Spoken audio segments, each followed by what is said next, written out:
বিসমিল্লাহির রহমানির রহিম। আসসালামু আলাইকুম। এখন সারা দুনিয়াতে একটা খবর নিয়ে আলোচনা হচ্ছে, যেটা আপনারা স্ক্রিনে দেখতে পাচ্ছেন। বিষয়টা হলো যে ইরানের অফিসিয়াল নিউজ এজেন্সি ওইখানে একটা আর্টিকেল আসছে, আর এই আর্টিকেলটা তোড়পাড় লাগিয়ে দিয়েছে পশ্চিমাদের, ইসরায়েলে আর আমেরিকায়। আপনারা জানেন যে ট্রাম্প ইরানে অ্যাটমিক হামলা করার হুমকি দিয়েছে। এখন ট্রাম্প বারবার এই যে হুমকি দিচ্ছে, হয়তো অ্যাটম বোম হামলা করে দিতে পারে। এখন যে পরিস্থিতি, ইসরায়েল এদেরকে দিয়ে এই কাজ করাতেও পারে, দ্বিতীয় বিশ্বযুদ্ধ করাতে হবে, তা তো আপনারা জানেন। এখন সিনারিও কি তা আমরা প্রথমে জানি। এই যে এই আর্টিকেলটা ইরানের মিডিয়াতে আসছিল। তারপর তারা যা বলছিল যে ইরানের কাছে অ্যাটম বোম বানানো ছাড়া আর কোনো রাস্তা নাই, কারণ ট্রাম্প আমাদের নিউক্লিয়ার হামলার হুমকি দেয়। অ্যাটমিক হামলা এবং নেগোসিয়েশন এর একটাই সলিউশন হতে পারে, সেটা হলো ইরানের অ্যাটম বোম তৈরি করা। তারা বলছে দুনিয়া এখন যাচ্ছে নিউ ওয়ার্ল্ড অর্ডারের দিকে, তাই ইরানকে অ্যাটমিক টেস্ট করা ছাড়া আর কোনো উপায় নেই। এটার একটা উপকারিতা হলো যে ইরানের ভিতরে অনেক বিরোধিতা আছে, ইরান যাতে টুকরো টুকরো না হয়ে যায়, সেজন্য ইরান যদি নিউক্লিয়ার টেস্ট করে তাহলে ইরান এসব সমস্যা থেকে বেঁচে যাবে। এখন ইরানের কাছে আর কোনো অপশন নাই।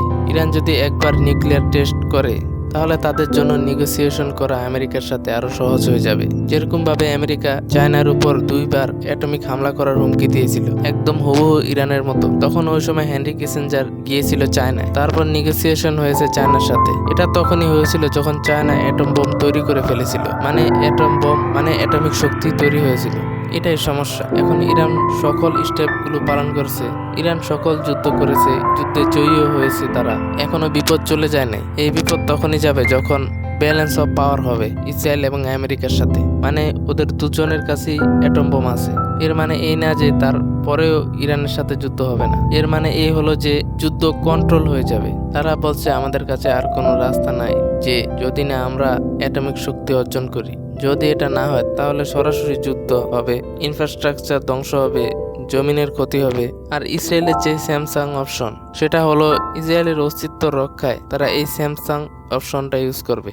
এই জন্য তারা অ্যাটমিক বোমা তৈরি করেছে। তাই ইরানের কাছে আর এখন অন্য কোনো রাস্তা নাই। তো ইরান যদি অ্যাটমিক শক্তি অর্জন করে তাহলে ইরান ইসরায়েল এবং আমেরিকার বিরুদ্ধে গিয়ে লড়াই করতে পারবে। তারা বলছে যে আমরা যদি অ্যাটমিক শক্তি তৈরি করি তাহলে তারা আমাদের সাথে নেগোসিয়েশন করার জন্য টেবিলে আসবে, আর দ্বিতীয়বারের মতো তারা কখনোই লড়াই করতে আসবে না। দেখুন এই যে এই আর্টিকেলটা কিন্তু ইরানের মিডিয়াতে আসছে। দেখুন একটা কথা লক্ষ্য করবেন, ইরানের আর্মি এবং পাঁচ দারানে ইনকিলাব এর অনুমতি ছাড়া এই আর্টিকেল সামনে আসতে পারে না।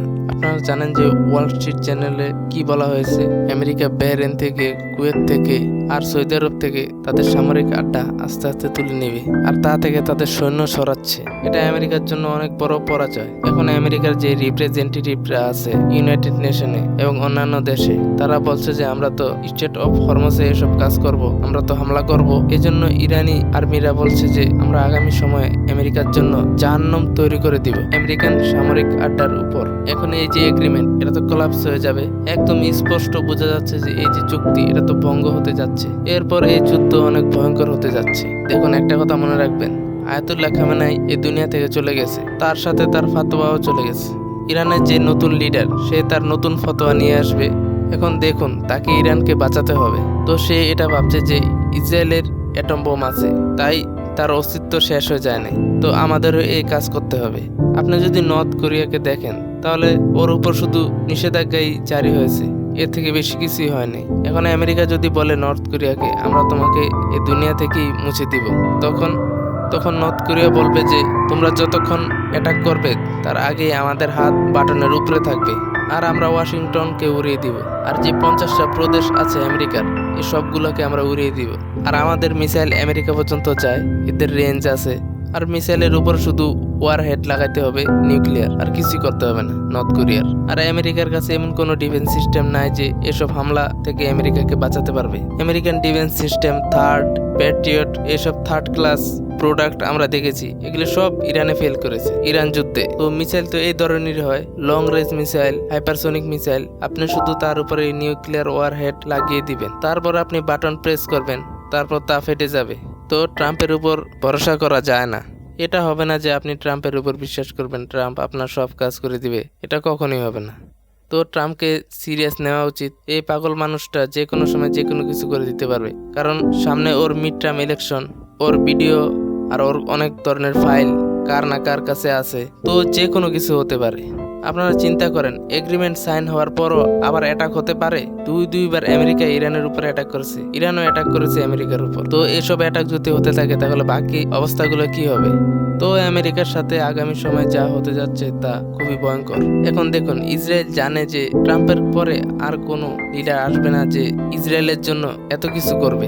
আর এইদিকে ইরান হয়ে গেছে অনেক বড় শক্তিশালী রাষ্ট্র। এখন ইরান এত বড় শক্তিশালী রাষ্ট্রে পরিণত হয়েছে যে পৃথিবীতে এমন কোনো দেশ নাই যে ইরানের সাথে লড়াই করে ইরানকে হারাতে পারবে। এখন ইসরায়েলের কাছে কি অপশন? ইসরায়েল এই কথা জানে যে আমরা না মিসাইল দিয়ে ইরানকে হারাতে পারবো, না ড্রোন দিয়ে ইরানকে হারাতে পারবো, না রেজিম চেঞ্জ অপারেশন হতে পারে ইরানের মধ্যে, না অন্য কোনো কিছু। এখন ইসরায়েলের কাছে কি অপশন আছে? ইসরায়েলের কাছে আছে স্যামসাং অপশন। যদি ইসরায়েলের অস্তিত্বের কোনো ক্ষতি হয় তাহলে ইসরায়েল পুরো দুনিয়াকে জ্বালিয়ে পুড়িয়ে দিবে, মানে নিজেও ধ্বংস হবে, বাকি সবাইকেও ধ্বংস করে দিবে। এটা হলো তাদের অপশন, লাস্ট অপশন। এখন প্রশ্ন হলো, এটা কি ইসরায়েল ইরানের বিপক্ষে ব্যবহার করতে পারে? অবশ্যই করতে পারে। যে মুসলমানদের জমি নিতে পারে সে যে কোনো কিছু করতে পারে। যদিও নিতে নিয়ে হয়ে এবার ফেল হয়েছে, কিন্তু ও চুপ করে বসে থাকবে না, কারণ ওর পিছে যে সকল অদৃশ্য শক্তি আছে তারা তো চুপ করে বসে থাকবে না। আপনি ইসরায়েলের ডক্টরাইনকে ভালোভাবে বুঝেন। ওনাদের ডক্টরাইন হলো যে যতক্ষণ পর্যন্ত অনেক বড় খুন খারাপি, ধ্বংসাত্মক, অনেক ভয়ঙ্কর, দুনিয়াকে ধ্বংস করে দেওয়ার মতো যুদ্ধ না হবে ততক্ষণ আমাদের নবী আসবে না, মানে দাজ্জালকে বোঝানো হয়েছে। এজন্য তারা এই যুদ্ধ শুরু করেছিল। তা এখন ফেল হয়েছে, কিন্তু তারা আবারও করবে এই যুদ্ধ। আমেরিকা ছাড়া দুনিয়াতে আর কোনো শক্তি নাই যে তারা ইরানকে হুমকি দামকি দিতে পারে, আমরা এটা করে দিব, আমরা ওটা করে দিব। আর একটা কথা মনে রাখবেন, যদি এরকম অবস্থা তৈরি হয় তাহলে রাশিয়াও চালাবে নিউক্লিয়ার, হতে পারে চায়নাও চালাতে পারে। এটা তো হতে পারে না যে আপনি 9 কোটি লোককে মেরে ফেলবেন। এটাও হতে পারে যে এরপরে দুনিয়ার সব জায়গায় অ্যাটমিক যুদ্ধ শুরু হয়ে যাবে। আর ইসরায়েল জানি না আর কত কিছু তৈরি করে রাখছে। আর এই জিনিসটা হয়ে যাবে, হয়তো আজ হবে না তো কাল হবে। এই পাগলামিটা আমেরিকা করতে পারে অথবা অন্য কোনো শক্তি করতে পারে, এই ব্যাপারে এখন পর্যন্ত কোনো আন্দাজ নাই। কলিব্রিক্স চ্যানেলকে সাবস্ক্রাইব করতে বলবেন না। পরের ভিডিওতে দেখা হবে।